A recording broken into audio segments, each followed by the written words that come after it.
Friends, Tirunelveli திருமண்டலத்தின் இந்த வார திருவசனத்தை படிப்போமா?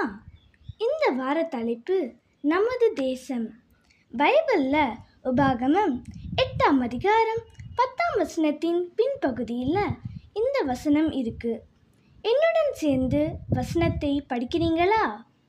நமது தேசம், உன் தேவனாகிய கர்த்தர் உனக்கு கொடுத்த அந்த நல்ல தேசத்துக்காக அவரை சோஸ்தரிக்க கடவாய்.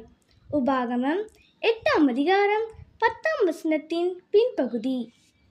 இப்போ நாம் இந்த வசனத்தை இங்கிலீஷில் படிக்க போகிறோம். இந்த வசனம் எங்கே இருக்குன்னா, Deuteronomy chapter 8 verse 10. Our nation, bless the Lord your God for the good land that he has given you. Deuteronomy chapter 8 verse 10. இப்போ நாம் படித்த இந்த வசனத்தில் சொன்னது போல நாமும் நமது தேசத்திற்காக கர்த்தரை சோஸ்தரிக்க வேண்டும். இதை கேட்கிற உங்கள் அனைவரையும் கர்த்தர் தாமே ஆசீர்வதிப்பாராக. ஆமீன். மீண்டும் நெக்ஸ்ட் வீக்கில் நியூ பைபிள் வேர்ட்ஸோட உங்கள் அனைவரையும் மீட் பண்ணுறேன். பாய்.